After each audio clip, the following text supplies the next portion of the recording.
Rowley Jefferson's Awesome Friendly Spooky Stories, Chapter 2, Part 1, read aloud by Adam Ernest. The Prankster. In a little seaside village somewhere in Europe, there lived a man named Jasper, and everyone knew who Jasper was because he was the village prankster. Most of Jasper's pranks were pretty harmless. One time he covered the baker's car in gift wrap, and another time he filled the village's only phone booth with popcorn. Hee hee hee, snort. Sometimes Jasper would even prank his own family members, and his mother never really forgave him for gluing all of her furniture to the ceiling. But Jasper's most famous prank was the time he put the mayor's underwear on a flagpole, which everyone thought was pretty hilarious.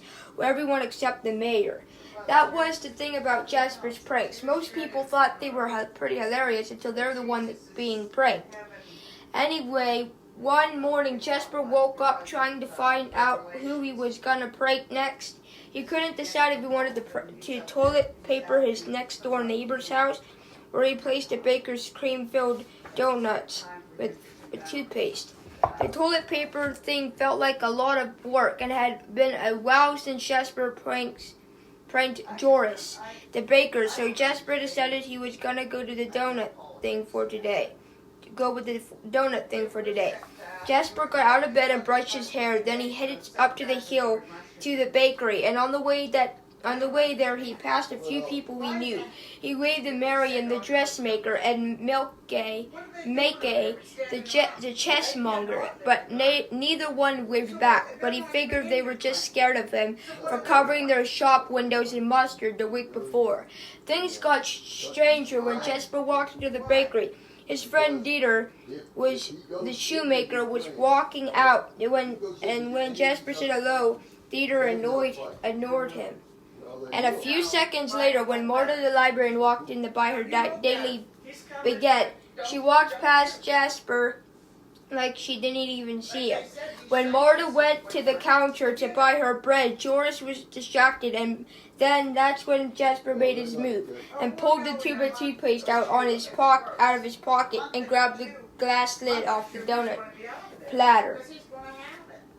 Or at least he tried to, because when Jasper reached for the lid, his hand went right through it. Jasper was so confused that he ran outside and onto the street. But what happened next upset him even more, because when he stood in front of the mirror shop, he didn't have a reflection.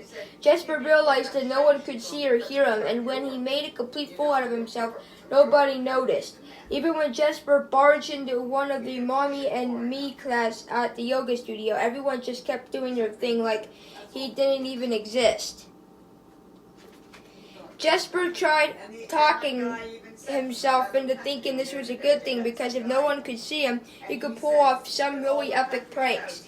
Just then a line of people walked past Jasper. There were a broom and his best friend growing up, and his first school teacher, Mrs. Van Dyck. Everyone was dressed in black and looked really sad. Then Jasper saw his own mother at the back of the line, bawling her eyes out. Everyone was headed into the church, so Jasper followed them inside. And even though Jasper knew no one could see him, he felt a little undressed, so he sat in the back pew by himself.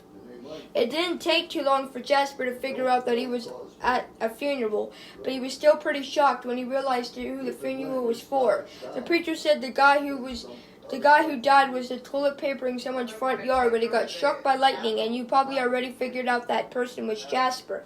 So now Jasper knew the truth. He wasn't invisible all this time. He was dead, and he had to sit there while everyone came up to the front of the church to say a few words. Usually at funerals, people say nice things about the person who died, but all anyone could talk about was Jasper's annoying pranks.